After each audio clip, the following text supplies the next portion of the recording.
Okay. Good evening, everyone, and welcome. This is the Town Council Wednesday, December 18th, 2019 meeting. We'll all stand for the pledge.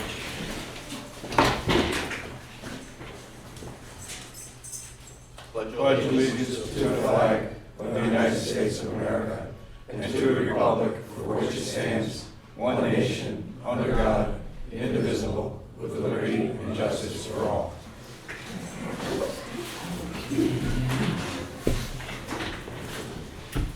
All right, next item is visitors. Are there any visitors here that would like to be welcomed in at this time? Dom Morelli, you're going to have to go over here if you want to talk, Dom, so that they can film you over there.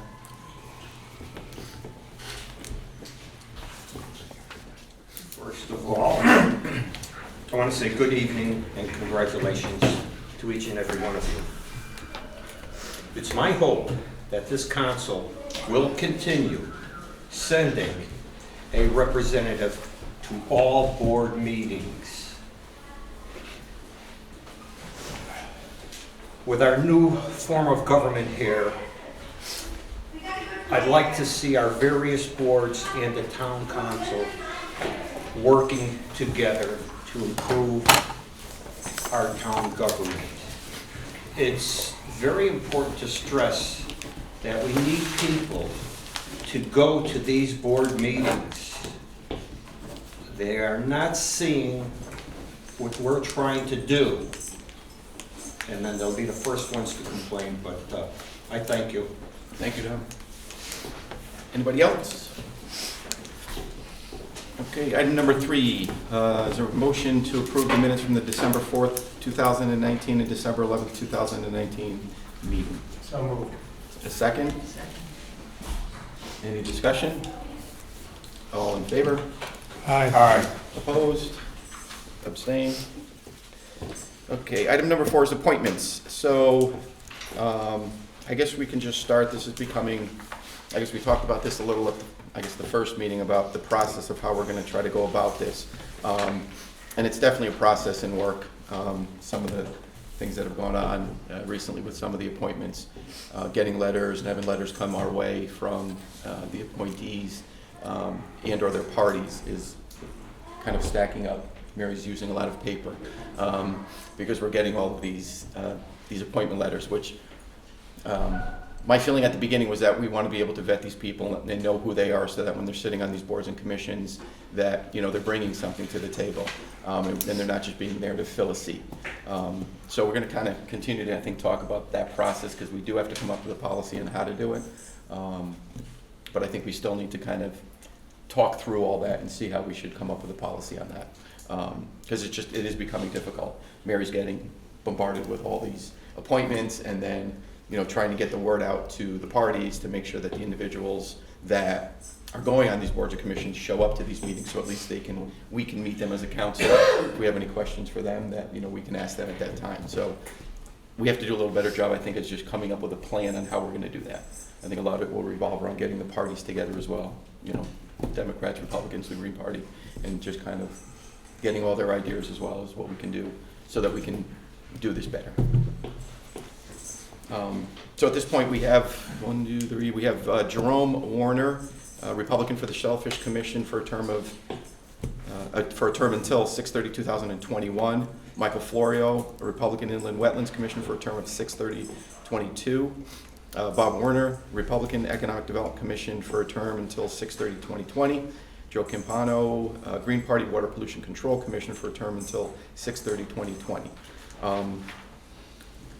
How do you guys want to handle it? Do you want to do it all as one? Do you want individuals? Do you want to talk about the individuals on this? Chair, I believe Yep. Joe is registered as unaffiliated. Joe's an unaffiliated? I believe so. Okay. Okay. Okay. Okay. Anybody else have any questions on any of these appointments? I make a motion that we approve the 4 appointments that were just read off by you, Mr. Chairman. That being Mr. Jerome Warner for Shellfish Commission, Michael Florio for the Inland Wetlands Commission, Bob Werner for Economic Development Commission, and Joe Campano for the Water Pollution Control Commission. Second. Any discussion? All in favor? Aye. Opposed? Abstain? Okay, so all those get appointed. All right, next we're going to go to the Capital Expenditure Committee for 2 at-large members. At this point, I'll accept or welcome a motion to appoint Minor Vincent and Jack Sherman to the 2 at-large members. I'll make that motion. Second? Second. Any discussion? All in favor? Aye. Opposed? Abstained? And then that passes, okay? Town Historian, here we go. This became, this one created a life of its own. So this is, we originally got an appointment request, and then sort of started getting more requests, started getting a heck of a lot of letters from everybody for the appointees. So the other day I had a conversation with Christy Pontillo, who is the president of the Historical Society, and we had a good conversation. And so we discussed about Christy and his organization getting involved in this process. For us as a council, I think it's good to go outside of the council at this particular time and bring him in, and he said he would like to be involved in this process. And at that point, they'd be able to maybe better vet the individual. They can have conversations with the individual, and they can step up and be part of this this appointment. Christy, would you want to say anything at this time? Yeah, I have a few things. Okay, if you want to come over and sit here. For those of you who don't know me, I'm Christy Pontello, president of the Clinton Historical Society. I've been in the Clinton Historical Society for 4 decades. I've been president before in the 90s, in the 2000s, and I was dumb enough to do it again about 2 years ago. What you should know about the town historian, it has always been appointed by the Clinton Historical Society. The town has never gotten involved in this. That person has always been a long-time member of the Clinton Historical Society. I'm talking 30, 40, 50 years.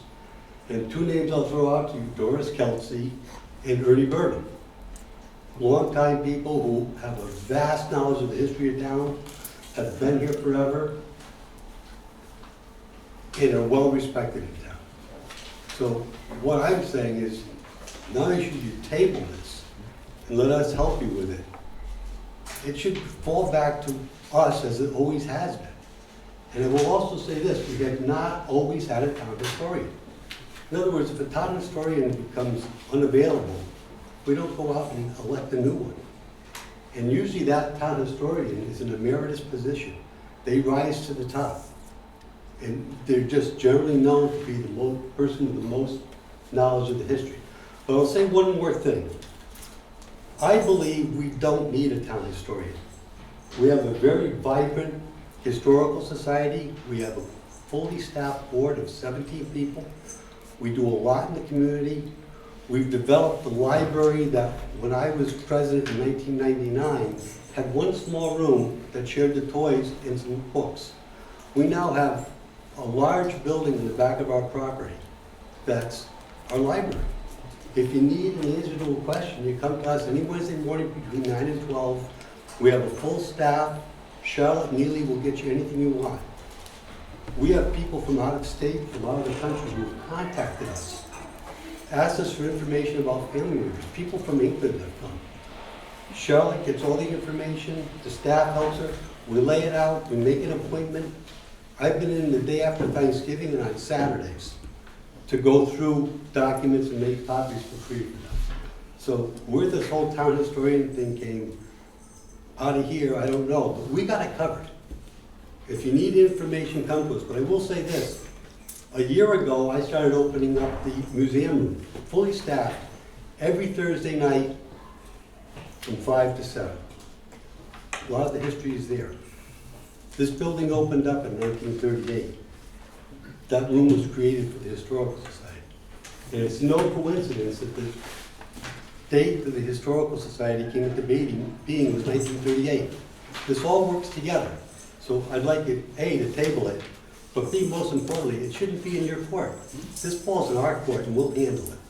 Thank you very much and I appreciate it. Yes. A couple questions. Is there anything on the state level? I did some searching around and found something at the OLR, the Office of Legislative Research, about towns can appoint a local historian, but they don't necessarily have to. Right.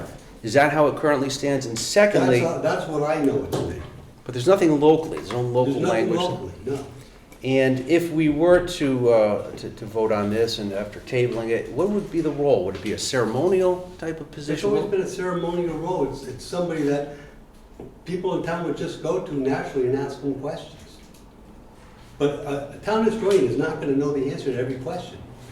And even our library, as vast as it is, most likely doesn't have the answer to every single question.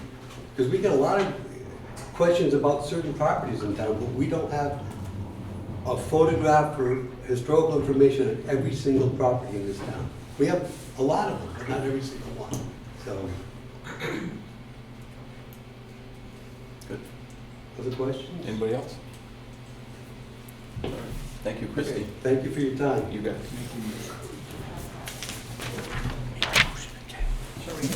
Yeah, wait. I'll make a motion to table our decision on town historian then? Second? Second. Any further discussion? Well, with what action? Any action? Just table it? Yeah. I mean, ultimately, the action will be obviously some involvement on their end, you know. I know if we table it, well, obviously it's going to be up for discussion again, so, I mean, at this We point. want to just table it and just make it their decision on what they want to do? Well, I mean, what the discussion was that I had with Christie is that they would be involved in the process of this, and that they would make a recommendation, should he feel that, you know, that they would want to appoint a town historian. That they would come back to us and they would, you know, they would make a recommendation to the council. I mean, we would ultimately vote on it, the seven of us? We would vote on, yeah. Yep. Okay. Good with that? Want to make that the motion? Right, we have to make an amendment to the motion. I think Eric made a Friendly motion. amendment? I mean, I'll make a motion to table it with the understanding that we will take under advisement the recommendation and ultimately make the decision as a council. good? Who had a second? Was there a Mark? second? Sure. Okay. Any other discussion? All in favor? Aye. Opposed? Abstained? Okay. You're welcome. All right, we will now move on to item number 5, which is the 2019 tax abatement list. So everybody's aware of this. Our local volunteer firefighters get a $1,000 abatement on their real estate taxes. So basically, we're just making a motion to, Can I? Carol has something. Yeah. This is if they all got the maximum that is allowed to them, which is $1,000. A lot of the firefighters do not require $1,000 worth of debt. So this is the worst case scenario. Well, do we have a total for this? 59. It's 59, it's 3 less than last year. And from my notes, the town budget, we plan around 56,000 is accounted as revenue that we will not receive. Yeah, if they But we don't always, Yeah, if they don't own a home or they rent, it just goes towards their costs. Yeah. okay? Make a motion that we accept the tax abatement list as submitted from the fire department. Second, Second. any further discussion? All in favor? Aye. Opposed? Abstained? All right. Oh, I do have one. Do you get taxed on this now? Yes. Yeah. It used to be just a clear abatement, and now they get taxed on it as a benefit. Although it did just pass, I think, in the House to get rid of it federal tax. Well, But it's still got to be set. But as of right now, yes, we have that. Like it's a certain number of hours they need to achieve this. There's a minimum requirement of a specific number of calls, drills, and work details that they have to accomplish within the year's period to be eligible for the tax credit. Not every member gets it, you have to meet a minimum set of requirements. We good? All right. Next is the Board of Ethics. Tom, you're up. So Tom Welch is the chair of the Board of Ethics, and had a brief discussion with him previously about kind of maybe just coming up with an idea of, as it relates to the Board of Ethics and where and what they can and can't do. They're very limited in their scope of what they can do currently. And so he had some suggestions as far as what maybe that he may be able to do or they may be able to do as a board, which might broaden, their wingspan and then allow them to do some other things based upon some stuff that's going on, so. Thank you, Mr. Chairman. I appreciate the opportunity to address the town council. Did everybody get a copy of my letter? So they've seen that. So I'm going to just try to paraphrase rather than repeat the whole letter. So the Board of Ethics is seeking your approval tonight to develop what we call a code of conduct. Now, I have a copy with me of the code of ethics, but the code of ethics only deals with financial conflicts of interest. So if we have someone writing POs and they're going in the wrong places, it has to have some financial impact before it meets our guidelines.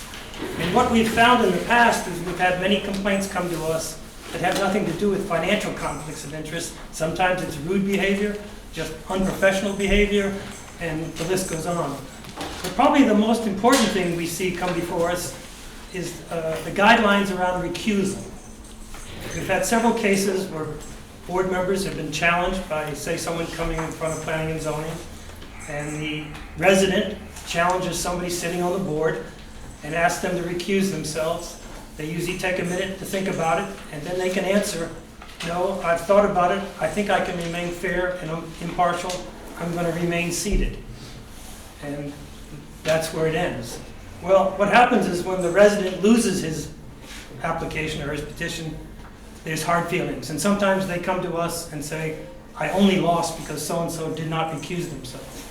So what we're looking for is a code of conduct that would cover all town employees, all commissioners, all board members, and specifically strengthening the rules around recusal.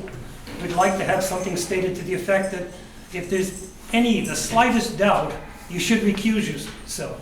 Secondly, we'd like to say, once you've recused yourself, you must get up from the table, and let's assume it's a public hearing, and you can go out in the public audience. And if you wish to comment, you can be recognized, state your name and address, and then speak as a resident of Clinton, but not as a board member. We've also had cases where a councilman has recused himself, but has remained seated at the table. And once the public hearing part is closed, and the board goes into their discussion, the individual has participated in the pros and cons discussion of the application. That's not right. And that's why we'd like to see the wording around this to be strengthened. The person would actually leave the table and not participate if they're not seated. Ms. Jessen, is if you're going to recuse yourself, you should really leave the room and not be part of the discussion. That's the way I understood it from a legal point of view when I was in zoning board of appeals, that we have to leave the room and not be part of the discussion. So it's just a thought for you, to go forward. That just makes sense because you're looking to eliminate the impact of that person on the discussion. And if they were able to raise their hand and speak as an observer, that would have a big impact on what went on. My question is, does the Code of Ethics wording come, is there a state statute involved in that, or is this just strictly our charter? I think we wrote it, it's our charter. I'm not sure is there state implications, but obviously we have been sued in the past, and that usually comes through us. Right now. Yeah. I just don't know how you could, how you could make that work. I mean, if somebody says no, there aren't any grounds where you can tell them they must recuse themselves. Well, one thing that I'd like to see, this is just my opinion now, is that, let's say we have a commission member who listens to the complaint, listens to the challenge, and in the end says, no, I think I can be fair and impartial, I'm going to remain seated. What I would like to see is that the chairman of that committee must go on record and making a statement one way or the other. Either I support it or I don't support it, and if he's got alternates sitting there, he might say, look, in the best interest of Clinton, I'm going to ask you to recuse yourself and let us sit an alternate. And once this case is heard, you can come back in and resume you know, I'd like to see wording like that, that it's not left up to just one person, that the chairman would have to either second it or say, no, I disagree. For the best interest of Clinton, we don't want to have a lawsuit follow this. Let's sit an alternate. I mean, that would be my recommendation. Now, when I had a chance to talk to the 3 finalists of the town managers, all of them were familiar with this code of conduct. Some of them hadn't heard of code of ethics, but I think if we can work with the new incoming town manager, and I think I recall just 4 or 5 weeks ago, I heard old Saybrook wrote a code of conduct. So there's other documents that we could get from either through the new town manager, or if Saybrook has one, I'm sure we could get a copy of theirs. And it's in that we'd like to develop something that would deal with these issues that are not financial in any way. And we've had cases where there's been threatening language, intimidation, all of these things I'm just lumping under unprofessional behavior. And we would try to incorporate all that into the code of conduct, and we'd still have the code of ethics should there be any financial impropriety. And Tom, you said you're not aware of any statutory language from the state, but this would be something that the town manager would advise us, we could consult with him. Oh, yes. Create something that Definitely. language modeled, maybe perhaps after Saybrook. Yep. But other localities have done this. Yes, and as I talked to our 3 finalists, all of them said, yeah, in my previous job, we had one, oh yes, we had this one over here, so it's not gonna be new to them. Okay. They're familiar with it. Now, we would still have to create our own. but- You're talking about 2 separate things, a code of conduct and a code of ethics. Yes, yes. Yeah, okay. The code of ethics is pretty good the way it is. There might be a paragraph or 2 in here we wish to clarify, but it would be writing a whole new code of conduct addressed to the. And again, I don't think we have to rewrite it like, like Eric said. I mean, I'm sure there's other towns out there that have Yes, codes of yes, conduct yeah. that we can. And that's where I think the new town manager is going to be a Well, I resource. think based upon the town charter, the information as it relates to code of ethics, and I think we'd work in conjunction with the ethics committee, and then we'd put together something. I mean, if there was something that you would want to put together, that you could kind of bring to us, and that we would look, and then we would bring it to the town manager, because it looks a lot of that stuff goes through the council. Yeah. But at least it puts another set of eyes on it after we have it, and he gets it, and obviously we'd I have to think have his an attorney input review would it. be very important, Right. so. I just think it gets really gray when you have somebody who's presenting at a public hearing who requests a recusal of a commission member. And that is, because that's arbitrary, and that can create a major situation, and has, when the person doesn't recuse themselves, because in their opinion, it's just too big a stretch of reasoning as to why they should recuse Yeah, themselves. sometimes it can be very thin. The Yeah. challenge could be, I think it your happens. second cousin, and it's, is related to so-and-so. Or and who's it's- next it's- door, or It's hard to something see like how that, that would yeah. be but again, Yeah, so I think it's a tough part is who requests the recusal, who is allowed to request the recusal, who makes the ultimate decision. That's big. I think that's a big why I would like to question. have the chairman of the commission also speak up. I think I do think Yeah. you have a very good point. Right now, they It's don't. The necessary, chairman but remains silent, it's very- and the individual decides for himself, and I think And you can't make someone recuse themselves no. at this moment. But maybe we could give that authority to the chairman. If the chairman felt that, look, I've heard both sides, I really think you should recuse yourself, we have alternates sitting here. I think that's a good idea. That's definitely something we'd have to have it. I think we need it. Review with an attorney and everything else, whether or not they have the ability, whether a chairperson has the ability to say, I'm gonna request that you recuse yourself. 'Cause that's definitely that's a squeaky line right Last there. thing I'd like to leave you with is, we're down one member, so we would love to have another member appointed to the Board of Ethics. It's a 5-year term, correct? I believe that's right, yes. So before you leave, so then Tom, so again, if you want to be able to maybe start something, like your thoughts as far as what, I mean, because you know better than we do, kind of what you get. So you know what stuff being presented to you and that you can't touch. But if you think those are matters that we should be expanding upon and addressing, then maybe you could put together just some, and again, if it's in other towns or whatever it may be. My thought is that the new town manager might be bringing with him his code of conduct from the previous assignment. I was hoping we'd get his advice on, oh yeah, I've seen it work, I actually have a copy of our old one, Okay, And we could, investigate, can we get a copy of all Saybrook's? great. All right, thank you, Tom. Thank you. Thanks, Tom.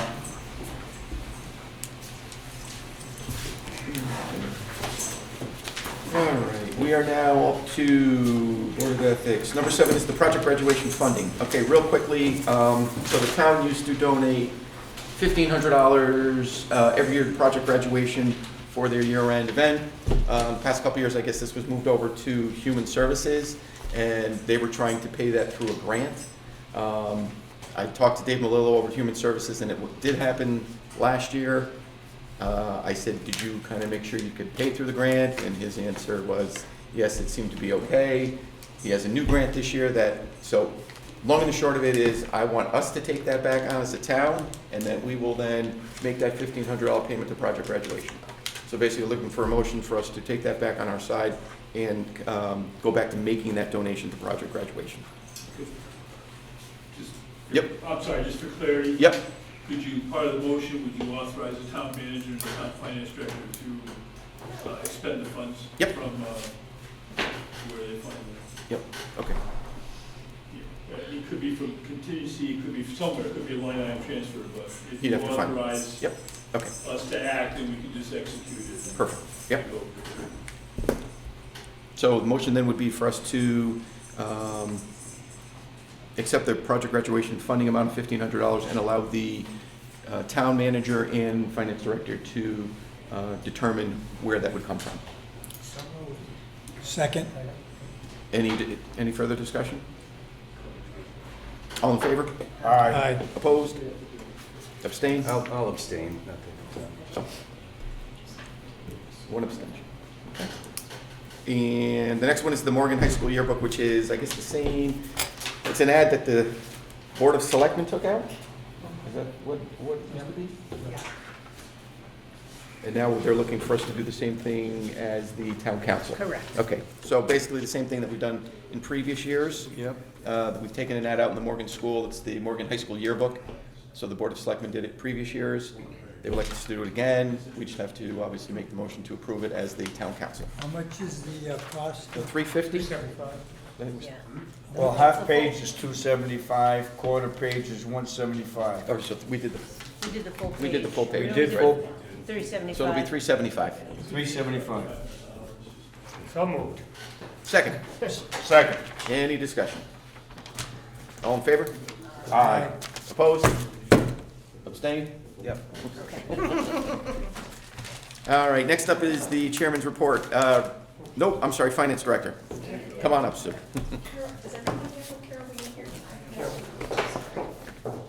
Sorry, I sent the link late. Okay. Thank you. Hi, everybody.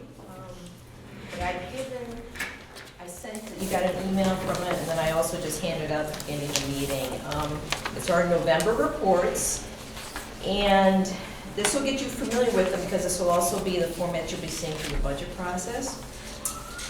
First, I'll start with revenues. And the first page on the revenues is a summary of all the departments. Well, actually, a summary of all the revenues to start with. So it starts out, for example, current tax levy, prior year's tax levy. You can look at this at your leisure, ask me any questions on it. I'll just point out a few things on the revenue side in a second, but I also want to show you attached to that is the reports that come out of our system. So all we did was summarize them, and what we did on the top is we compared them to the prior year. So we have November actual, because our reports out of the system only compare to budget, they don't do to the prior year. So I was trying to give you some prior year information too. So that's what the schedule attached is as well. So for revenues, what I can point out to you is right now, I'm looking at November year-to-date actual, which is the third column in, and comparing it really to just the prior year, because that's really the best. We don't budget by month, we only budget for the full year. So at this point, I think it's better to compare it to the prior year. We're tracking, we're doing well with all of our tax dollars and the collections coming in that department. The state revenues is that second block that you'll see, ECS, that's educational cost sharing. Everything's right on track with all of that. The only grant that we haven't received that we usually do at this time by the state is the town road aid, which we have budgeted $267,000. Half of that should have come in already. I called the state on that, and it's because it's being held up in their bonding process as well, but we should get that eventually. So that just hasn't been sent to us yet. The other things I can point out are we also received some more FEMA flash flood money this year, which is the $18,000. And we've also started to receive the FEMA Sandy grant money. In October, we received $183,000. In December, we received the remainder of $359,000 and $389,000. So in December, you'll see another $749,000 for the FEMA. So I think maybe even Peter's going to talk to that as well. So that's another $930,000 we'll have in our budget for this year from Sandy. So that's nice. Revenues, the other nice things I'll point out is we are actually receiving investment income this year, and we have no fees. We did some negotiating with Bank of America last year. We had been incurring fees and then not receiving any investment income because of some restructuring and also because of rates and some of the balances we have. We're actually earning investment income and no fees on a monthly basis. I don't know how long that's going to continue, but that's good news for us now. Because you can see we've received $66,000 through November, and we only received $19,000 as of this time last year. Other than that, the revenues are just tracking. That's what I can tell you on those. Any questions on that page? Where's the rate of return on our investments? I can't seem to find that percentage. Do we know the percentage of that thus far? I'll get that for you. Okay. It's not much. 1% or something. Yeah. Is that the 1.17? Is that what I'm? No, that wouldn't be the rate on here. Okay. We'd be No, showing that's it on town here, but clerk. it's- Prince's. Oh, how do you say it? The if you have no questions on revenue, I'll move to the expenditures.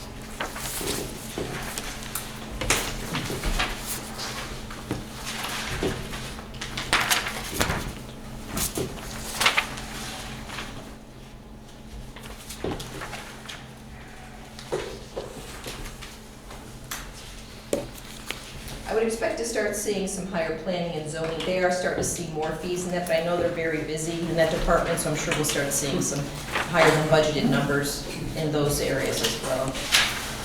The expenditure budgets run the same as we prepared. Outside the system, we prepared the summary sheet by department is the first sheet on top, which we also tried to compare it to last year. And then attached are the sheets that come out of our system, which is what you'll start seeing. You can start familiarizing yourself as to how the departments are organized. So for example, the first page, not the summary page, but the first page comes out of our system. And I'm going to go through some variances and give you explanations to things that I thought were a little high that you might be interested in, and plus it'll get you familiar with looking at some of the departments. For example, the selectmen's budget right now is trending higher than last year, and that's really due to some final payouts for vacation and accrued time, okay? The finance budget, we're actually under so far this year, and that's because last year we had higher professional fees on the finance line. Some of that stuff got reclassed back and forth, but that's why right now it's showing a favorable variance. The technology budget is showing a $40,000 higher than last year, and that's because the IT manager was hired in October. The town IT manager was hired in October of last year, so he wasn't being paid for the first few months of the year. As well as on the MOU we have for networking services.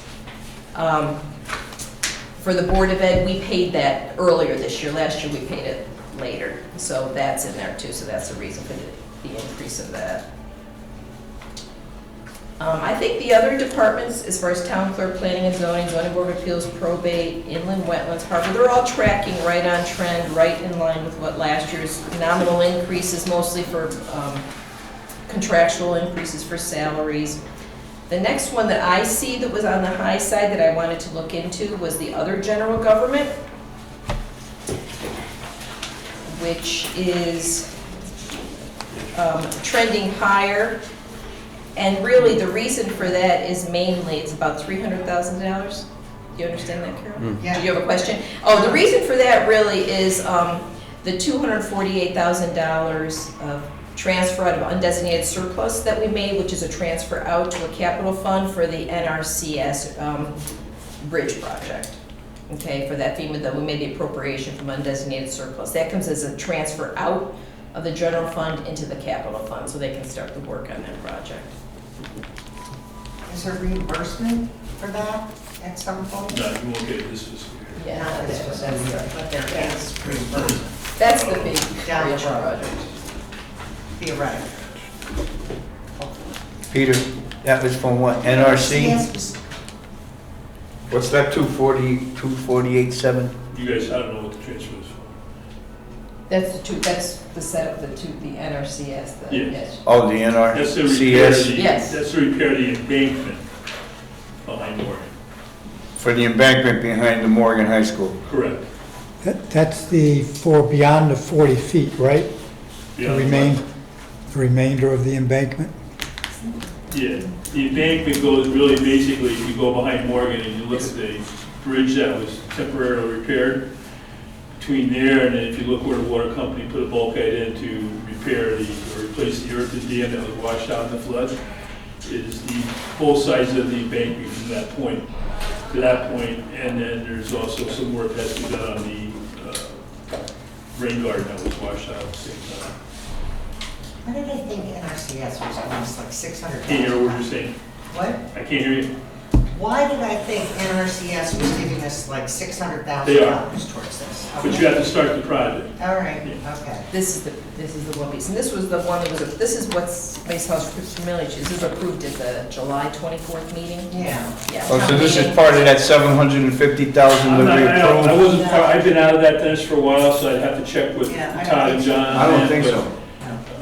I think you have to supply the engineering and they give you a direct Right. grant to do the repairs on it, so this was to start the permitting process. I think this is a separate thing now, like phase 2, right?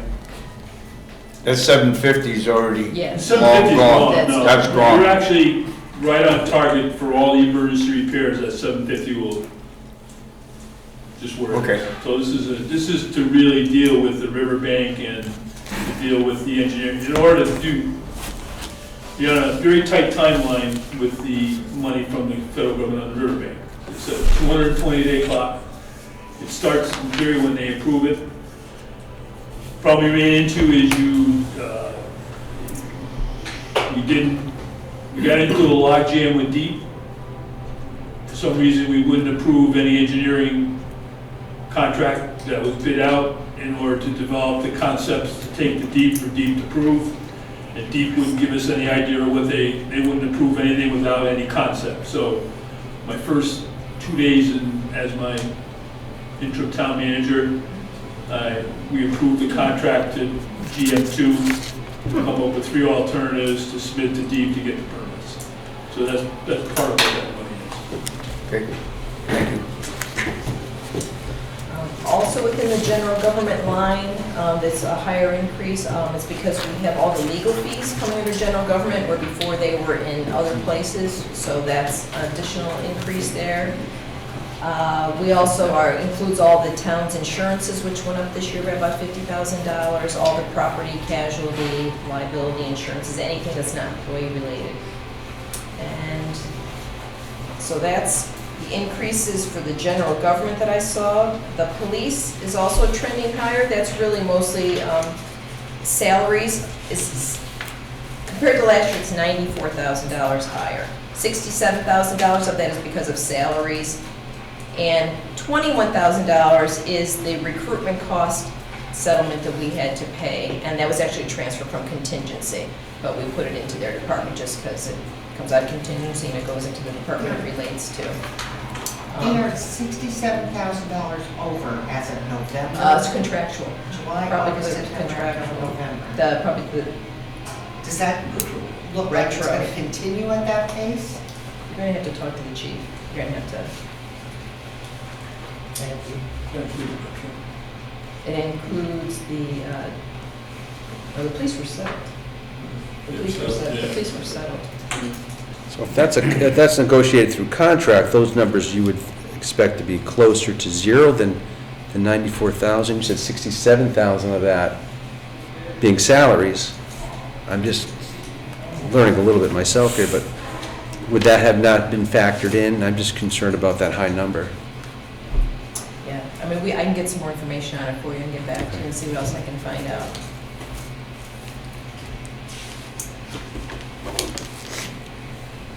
Okay, that was the police. The next one is the fire. We get statements from the fire to pay off of, and what I can just tell you that that's just repairs and maintenance and other. If we have any further questions, we can ask the fire chief possibly. But that's trending just higher than last year by about 40,000. Do you think that that trend will continue through the year, or is this just one shot? I think what she's saying, trend-wise, it's not 40,000. It's Yeah. It's compared to this time last year. It's Correct. just when we did certain projects in the budget. Okay. It's an We're still occurrence. only like Yeah, 58% expended, so I got we're you. halfway through the year, so just the first half of the year versus the second half. And the next one I saw that was a little on the higher side was the communications budget. Again, there's a little bit of salary increase in there, and that would have been a retro of 12,000. And then an increase of about 20,000 for service contracts, which would be either cell towers, Motorola. Public Works is trending also a little bit higher. And that really is, what I could see is just a maintenance. And if you, repairs and maintenance that they do, plus equipment repairs and maintenance. And the next thing is water hydrants. I don't know why, but we just haven't received 1.5 months' bills. I don't know why. That's just a timing. I'm not sure. Did they change the water company? Did they, they're being billed out of California now or something? Maybe there's, I don't know, I got to follow up with that, but for some reason we just haven't received any bills. They've been bought out by another outfit from California. That's what I thought, and I think something happened in their billing system because they haven't billed us, so that will come. The next one that I was seeing is fringe benefits. The reason that looks $1 million trend from compared to last year is the reason we paid the police pension and the fire pension in July. We paid it later in the year last year. And that's really the reason for the increases for that. Besides as well, the increases for the higher employer FICA and then the Medicare. What time of year are those usually paid? Usually paid in July. In July, okay. But we were in such transition last year. A lot of things were just kind of, our department was kind of in transition and things were kind of Okay. going down. So that's the expenditure report. So I don't know if you like that format. We can see when the town manager starts, what his suggestions are. But I thought this was a good way of summary at the top and then just provide you with the detail because Yeah. that's the way. So I'll take any suggestions at some point whatever you like, whatever the town manager would like. The next piece of paper that I always provide is fund balance and contingency analysis. This says, I forgot to change the title, this shouldn't be preliminary, this is now final. The audit has been issued for June 30th of 19, and we have an unassigned fund balance of June 30th, 19 of $9,156,965. And then what we have to do is take out what we've reserved for, and in the budget for 20, we've set aside $250,000 of that, as well as this is the NRCS Morgan School taking out, the one that we just talked about, the 248. So the whole point is it brings it down to an unassigned balance of 8.8. And the town's fund balance policy is, it can be discussed for the future, but currently it's of the fiscal year budgeted expenses, what percentage is the unassigned fund balance of your fiscal year budget expenses? That's the investment agencies always want to look at. And they like to see 15%, which is where we're at right now. We also have 12%, something we also had in the Board of Finance we looked at, so that's why I put the 12% number there. somewhere in that range for discussions, but just to shows you where we're at and how much available funds we have beyond that. So we're still in very good position this year. Sue, will we get this report monthly? This Yes. contingency? Thank you. Yes, yes. And the only thing that's been charged to the contingency so far this year is the settlement that's there. That was taken out of contingency. So contingency right now is 156. And I have some ideas as to where we are with overages and some of the other departments I will discuss here, now at this time. It's a little early in the year too, but when the town manager comes in, that you'll be needing that contingency for some of these things.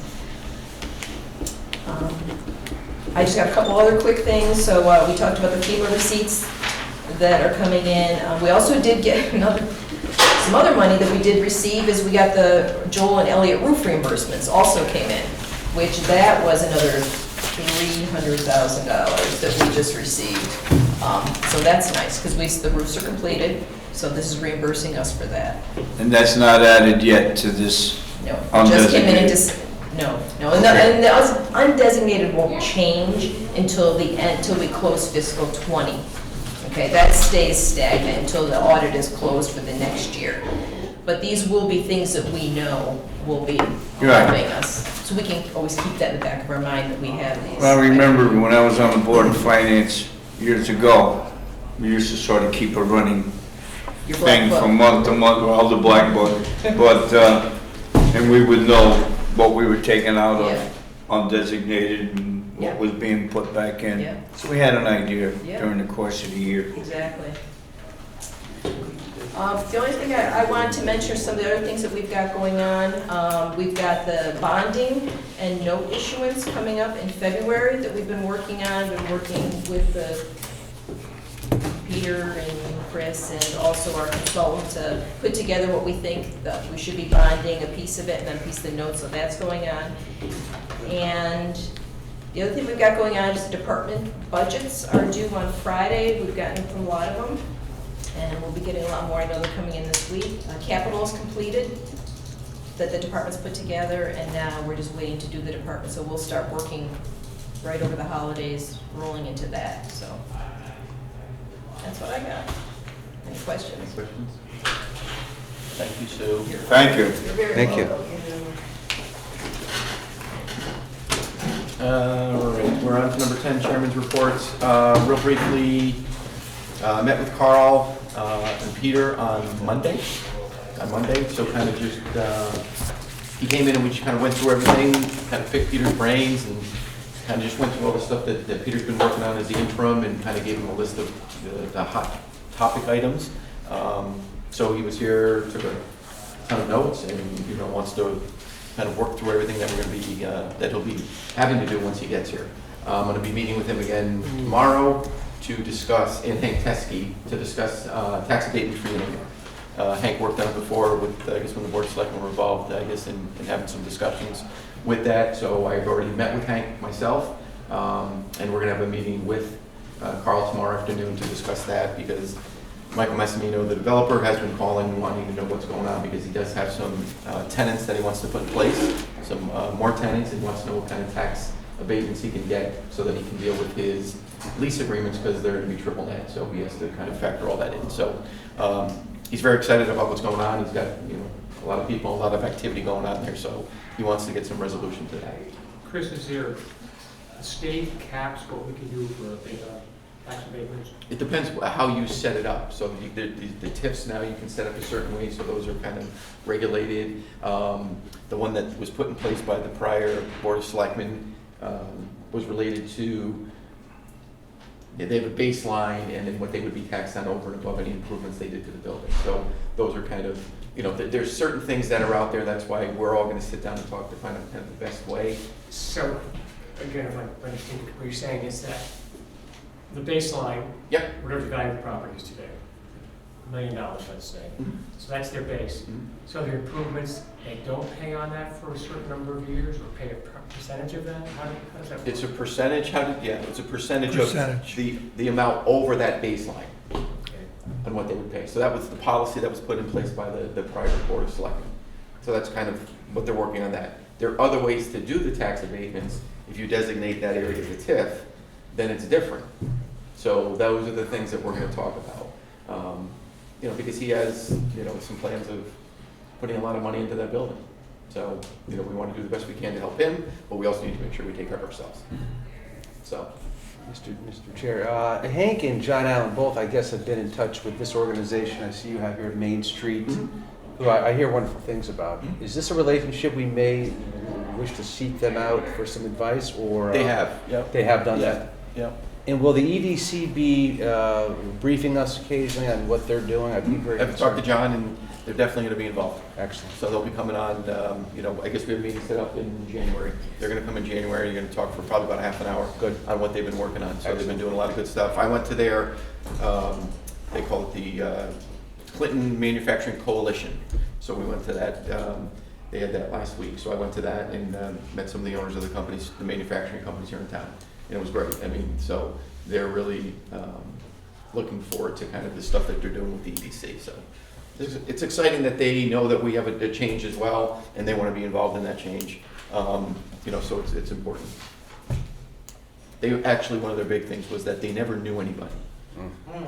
So, I mean, that was the big thing, is that, you know, and it's tough. I mean, because, you know, what do you do? You know, so I promised him I'd put Carl on the spot. I said, oh, no, he'll come and visit you all the time. So what we'll do is he'll get invited to those meetings that they have. They're going to do them on a monthly basis, but you know, John will talk more about that. But they're definitely going to be more involved in what goes on with us as well. Do you feel a sense of optimism with some of the manufacturers in town? Did you, in this meeting, is there a? Yeah, I mean, they were all baseline. It wasn't that any of them were kind of, you know, going backwards. Tower Labs did a lot of work. Obviously, Norm Needleman did a lot of work to the building over there. So he's put a lot of money into that building and is growing that. But the other companies that were, you know, that were there were basically saying they were at least stable, which to them was healthy. You know, going backwards isn't good. So they were just, they felt that their businesses were healthy. Is Norm manufacturing here, or is he warehousing here? Manufacturing. Manufacturing, there in Clinton? Yeah. I mean, we took a tour of it, so that was where the meeting was. Beautiful, and he's put some more, you know, money into it, the building itself. So, but those are the people that, you know, you gotta kind of get them involved. And you know, they want to be involved. They want to do things within the town and, you know, sponsor events and that kind of stuff. So John's doing a great job. Good. And he'll be able to speak more on that. All right. Any other questions? Peter, you are up. Good evening.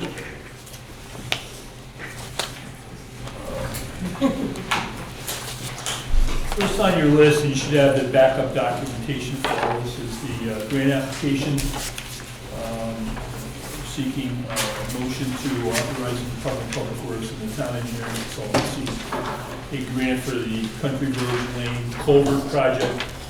The state, for some reason, inspected this for the first time ever. There's a 3-pipe culvert that goes under Country Village Lane that services the Hesser Pond area and all the upper watershed to that.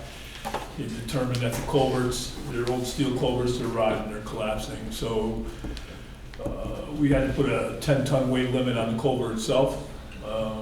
It services basically a cul-de-sac, dead-end road, but we do have to take steps to replace it. State will pay 50% of the cost of replacement. So, but in order to do that, we have to submit an application for the grant and go through a design process and go through an approval process. It's very similar to Pleasant Valley Road Bridge, which we currently have a 50% state grant on. So, you really need to have an authorization to apply by the town council for the charter to apply for a grant. Is that 50% standard? Is that usually what the For percentage? state projects, the federal projects are 80-20, 80 federal, 20 state. So we have 2 bridges that are under design that are already in the federal program that will be 80% reimbursement. Would you like to make a motion now to authorize them to submit the grant So moved. application? A second? Second. Any other discussion? All in favor? Aye. Opposed? Abstained? 1 down. Very quickly on contract negotiations, most of you are aware of all our contracts on this side of the fence expired June 30th. Along with that expires our medical benefit package, which we opted out of, I guess, sometime last fall. So we're on a very tight timeline. Town council has already requested the unions get back with negotiation dates for January. Sue and I met, I think Mary was there as well. We met with the same medical program from the state that the Board of Education is using very successfully and at a much better, at a significant cost saving both to the participant and to the town. We have all that information. It is our belief that the unions will probably won't have an issue accepting that, but we do have to go through them, and we have to notify the state program basically in March, beginning of March, 3 months in advance that we are interested in doing, and basically have to apply. And then that gives them 3 months to get everybody on board and get everything issued and get everything ready to go. So you are in that process. I will not be here when the process moves forward, but I did talk to Carl about the other day with Chris. So at some point, hopefully everything will start the negotiation process, and it's Labor Council's recommendation that we consider staggering the contracts once again as opposed to having them all come in at the same date. So that's where we are with the labor negotiations, so you'll be hearing more of that as that moves forward. Next item is basically powers and duties of the town manager, and what you should have a piece of paper called town charter. And there's 2 sections, one's in powers and duties of the manager, and then on the back side is appointments by the town manager. Mary and I have spent an inordinate amount of time reading the town charter, doing our best to interpret and confirming that interpretation with town council. So this is really a guideline for you as to who owns what authority in this process. But I suggest you read it, but basically the town manager is authorized to enter into and execute all contracts, agreements, approved expenditures that have been appropriated through the town budget or other approved processes, provided that the appropriation available amount is not exceeded. In other words, he can't sign a contract for $110,000 if there's only $100,000 there. He reports to the town council the status of the budget and town operations as directed by the chairman of the town council. Special appropriations and emergency appropriations are a little different.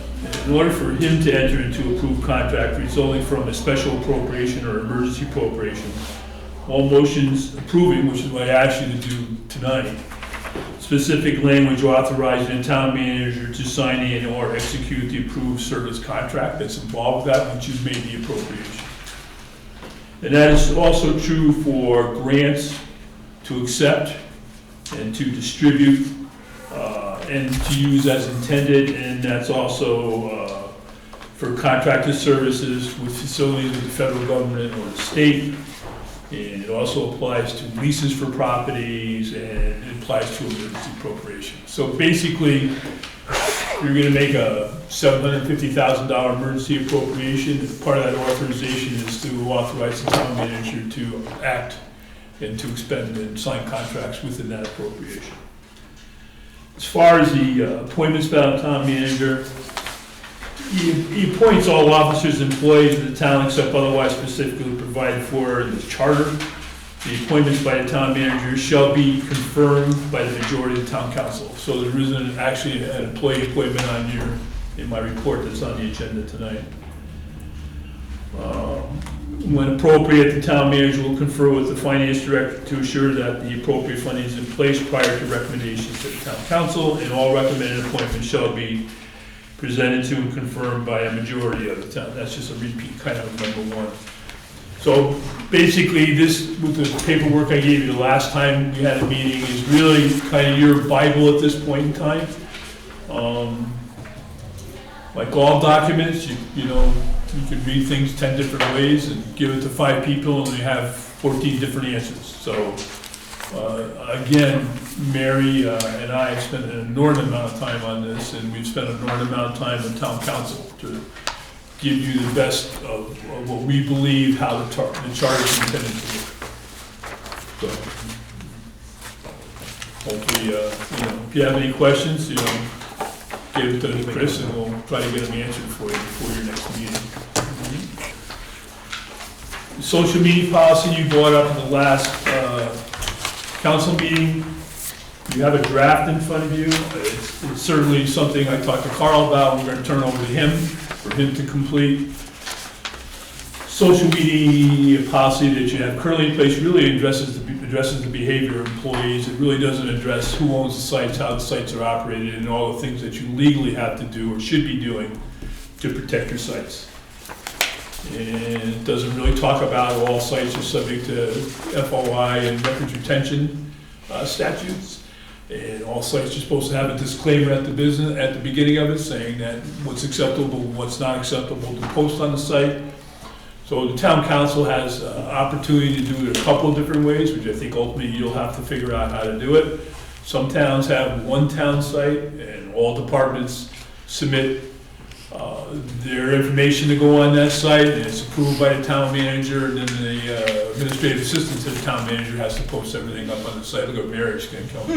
Other towns do allow the department heads to maintain their own sites and facilitate it, but there's a very policy such as this in place that says what you can and can't do. It's really ultimately the town manager and town council's discretion as to whether or not they allow comments to be posted on any one site. So there's a lot of things that have to be considered. So this is really, a draft of what I found to be the most common language you see in municipal social media policies. So there's some things you can do to change and be more specific about it. I also incorporated the previous social media policy into this, so that those regulations are reflected in this as well. This is just an enhancement of what was here before. All right. So just so you know, the fire department, quasi-town agency, maintains a social media site. Public Works maintains one. Police department maintains one. Facebook. I don't know if social services, I think Park and Rec has some.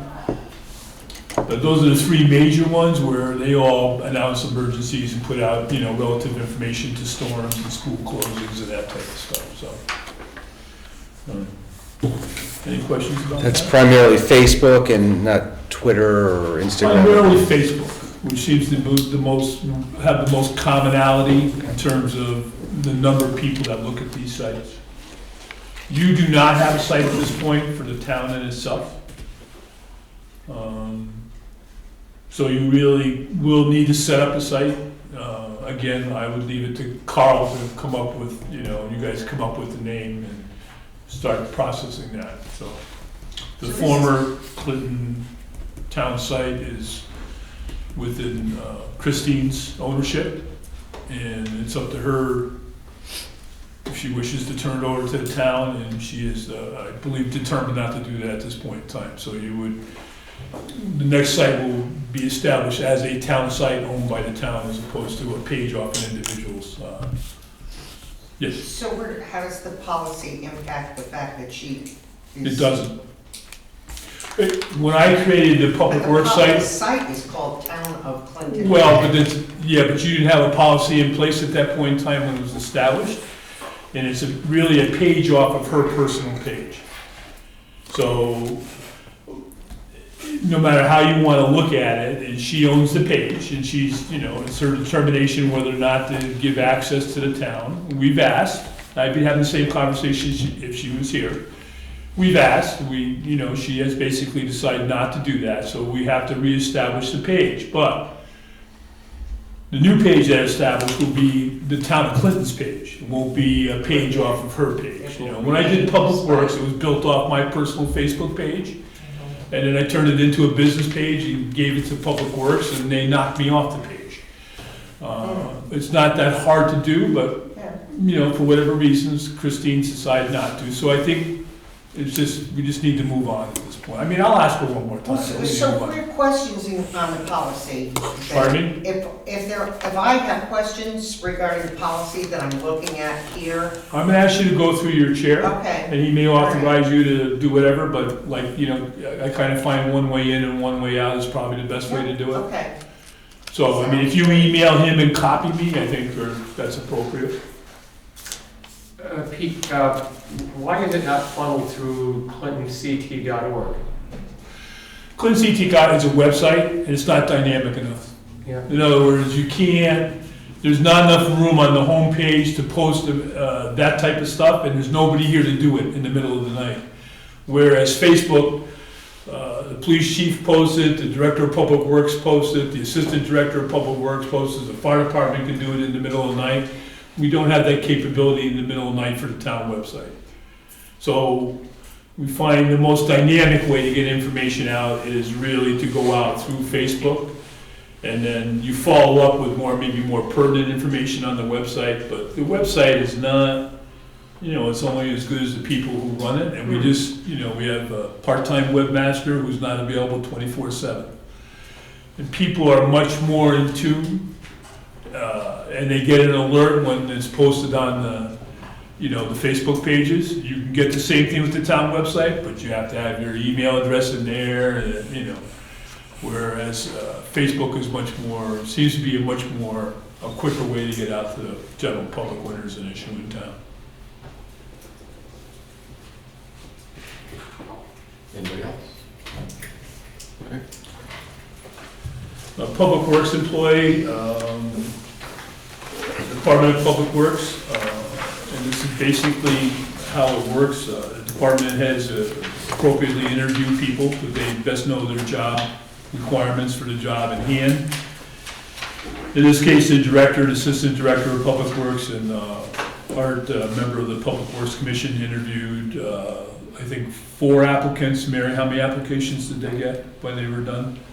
100 Well over 100. Well over 100 applications. They narrowed it down to 4 applications. They interviewed 4, and basically they're recommending that we hire Sean Duval, who's a town resident, lives on Cal Hill Road, currently works for a construction outfit, has a skill base that we're looking for, and capable of doing the work. As a CDL? Yes. Yeah, he's actually coming in as a truck driver class, which requires a CDL. Now, is he going to keep his current job, and this will be in addition to that? No. No? He wouldn't be able to do that on his current job. So I would request that the council motion to authorize the Director of Public Works to hire the employee and work with payroll, get him involved. I'll make that motion. Second? Second. Any discussion? All in favor? Just let me ask quickly, the salary, I'm still fairly new at this, but salary on this position? It's all right, so it's contractual, so he comes in at that rate, and it's all part of the contract, so it's, yeah. He's replacing someone, so that was. He's replacing somebody who resigned about 3 weeks ago, 4 weeks ago. So it's he's filling an existing position, it's not. Anybody else? All in favor? Aye. Opposed? Abstain? Very quickly on the FEMA, Sue brought this up, we received basically all the closeout information and paperwork and the money for the Hurricane Sandy infrastructural project. We received what we call the green money years ago, which is really debris cleanup. That comes in much quicker than the infrastructure. The only thing that we're gonna have to do on the infrastructure fund that we received is we're going through a de-obligation, and it says estimated de-obligation $21,307.26. That is money that we're gonna have to pay FEMA back. And the reason we're gonna have to do that is they obligated that amount of money in Irene to repair, repair that involved $21,000, approximately that amount of money. That's 75% of the repair. They gave us the money, but Sandy came along, and we never finished the repair, so they had to pay us again to do the repair of Sandy. So in a sense, they paid us twice for it. So they're gonna de-obligate it, I think, from Sandy, and then we have to send them a check and reimburse them for that amount of money. But basically, we received over $900,000. I think my estimates 4 or 5 years ago were $885,000, so I think we've done very well with that. Any questions on that? I just wanted you to know about the de-obligation and the need to pay it back. Clinton Fire Department. Prior to the formation of the town council and in the previous administration, there was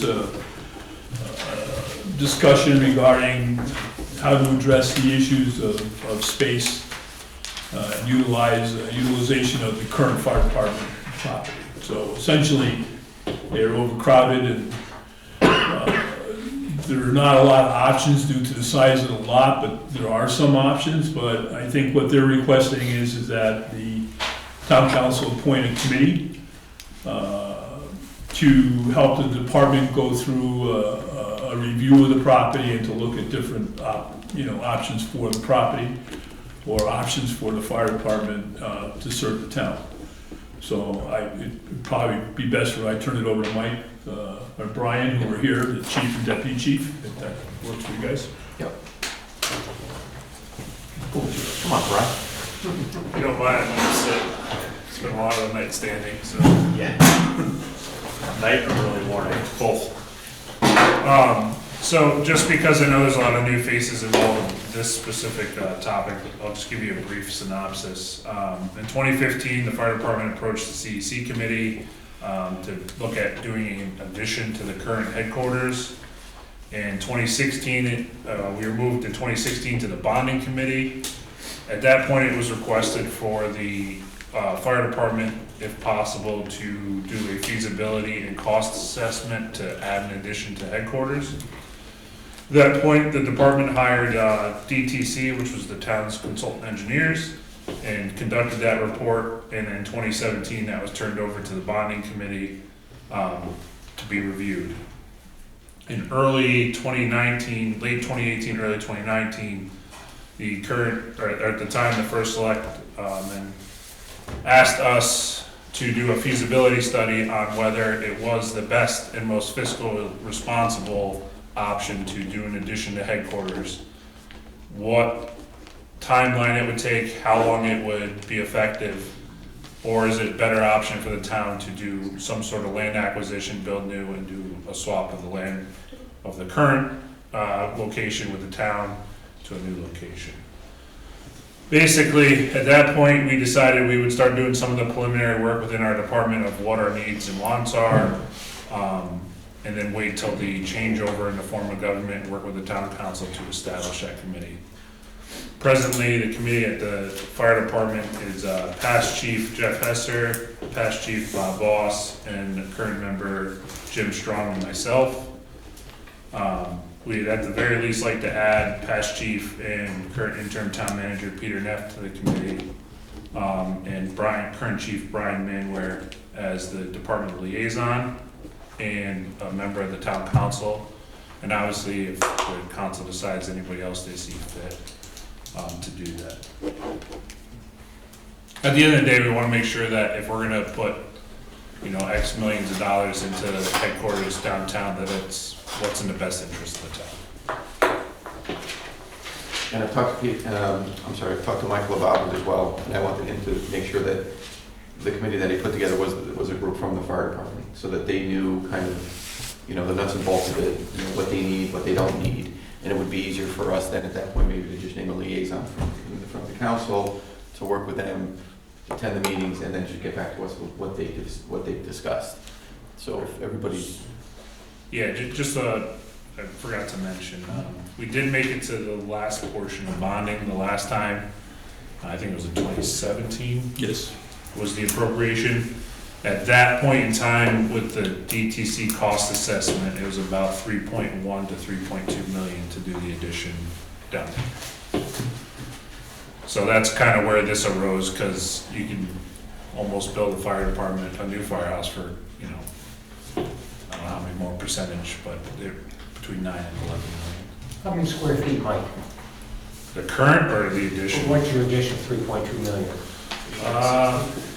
Yeah, it's, excuse me, I'll just pull it.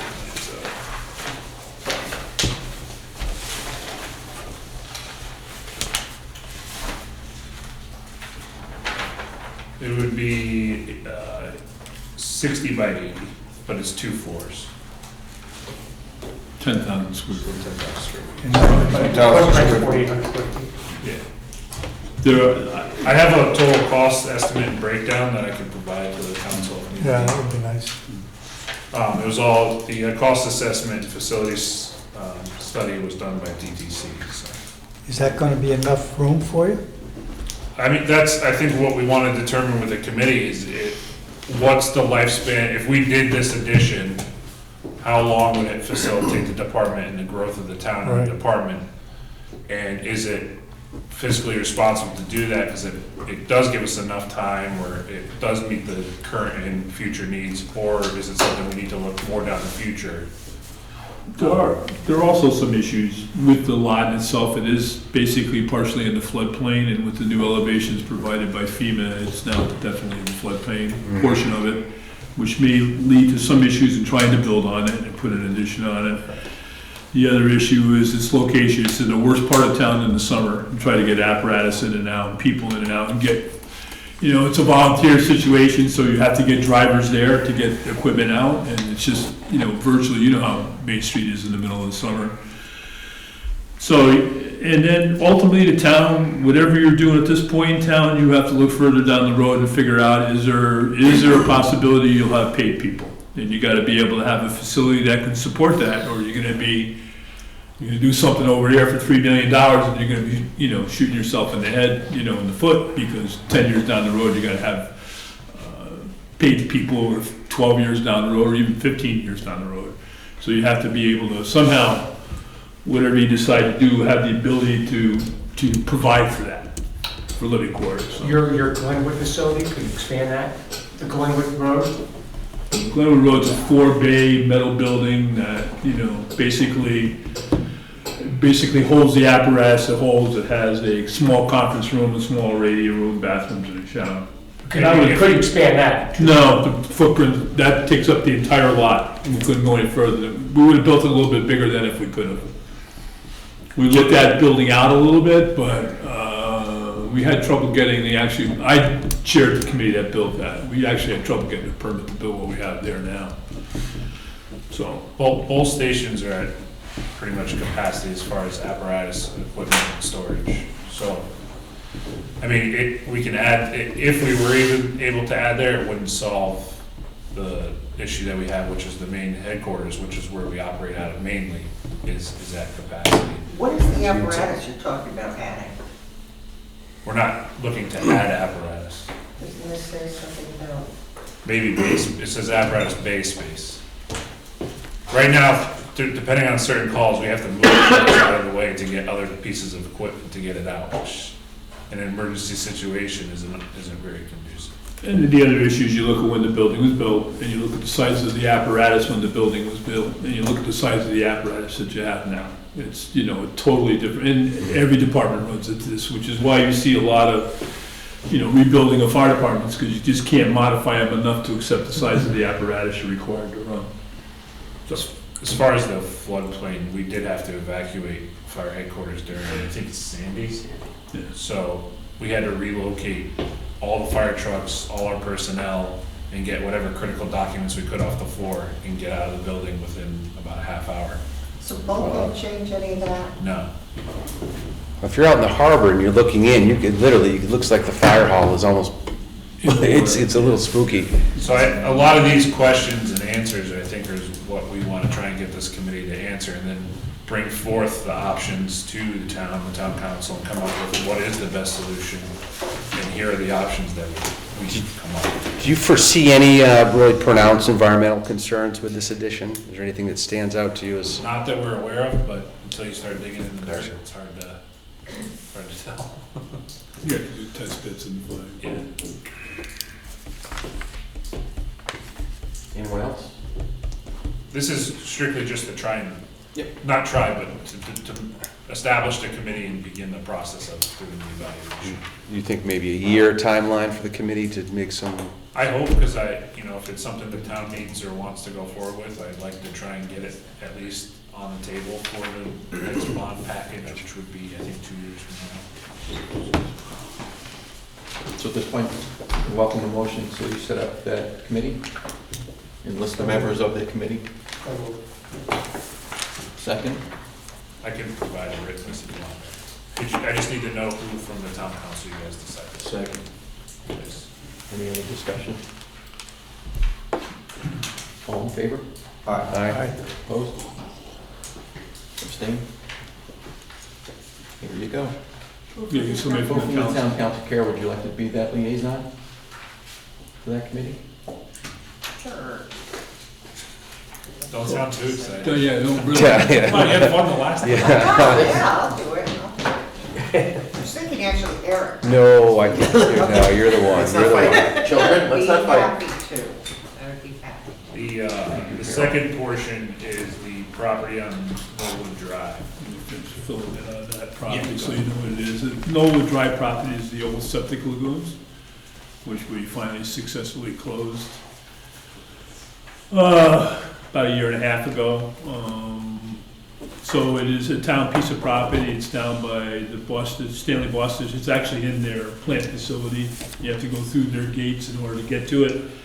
It's in an industrial area. It's a usable flat lot. It's not, you couldn't build anything on it, put septic into it because of the way it's filled in. But it is usable for other issues that need, town uses. So the fire department, I'll let them explain, but basically would like to get a lease with the town on the property so they can put a training facility in that location. And they can explain a little bit more, start the process of developing a training setting and where they train now and why it's necessary to have it in town. Yeah, take it. So, first time before all of you, congratulations, welcome. So going back all the way into the Fritz administration, we've looked at several parcels of land throughout the town. The first being at the end of Highland Drive, the French Lupone property. And from that point forward, we graduated to looking at the old landfill on Old Knott Road after the study was done for the ice rink facility. And then most recently, we transitioned after the septic lagoons were removed, basically because it's the least invasive to any sort of residential neighborhood for any noise complaints. And there's already substantial power and a fire hydrant right on the corner of the lot. So basically right now we're limited to operating on the firehouse property for training, or if we get the advantage, like currently we're training at the Old Sweetwater Farm facility, or we have to go out of town. You've seen what the state of Connecticut has chosen for a direction with the county schools. Middlesex County currently does not have one. It was torn down and they have not released the funding to build a new one. And unfortunately, it would be built in Middletown at that point. So we've been, the town of Old Saybrook and the town of Essex have been gracious enough to allow us to use their training facilities for our off-site opportunities. At this point, all we are looking for from the council is the opportunity at the piece of property. We're not currently asking for any funding or looking to build any substantial structures there, just to acquire the property on a lease and then work with you for a plan going forward. Did you just say on a lease? Did you just say? That was what Attorney Bennett years ago said that was the direction we had to The go. fire department would lease it from the town?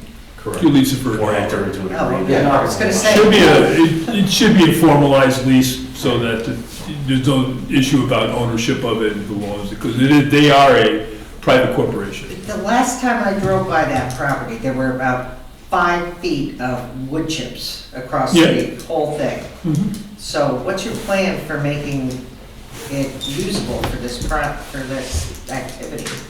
That's where, step one for us is property acquisition before we really want to start nailing it down. For us right now, it is a flat piece of property that has power and water. That is in an area of town that, yeah, it would be perfect for something like that. On the other side of it, the company that governs the insurance for the town, ISO, for that rates us as a town for fire protection, has parameters for a training facility site, and the minimum acreage fits with what's on Knollwood Drive.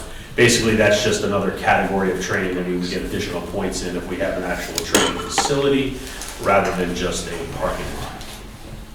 So basically, just looking Way for for the future. Right, so basically, they're looking for authorization from the council then to enter into a lease agreement with the Fire Department Corporation. And then we obviously it would be a formal lease, I mean, for a dollar or whatever it would be, but, I mean, What's the proximity to any sensitive wetlands or thing we'd be concerned about down there? Let me tell you, whatever the fire department do, they won't match anywhere near what's there. So there's wetlands on the backside of Bostitch, there's wetlands farther west, which is beyond the road over on the other side. There's nothing really currently in there, that's why the septic lagoon is in there. Gotcha. Because you're not allowed to put them in wetlands, so it's basically a pretty straightforward piece of property. Okay. Could you maybe just touch base for Eric, those lagoons? They're both the town lagoons for Right. waste at one time, Yep.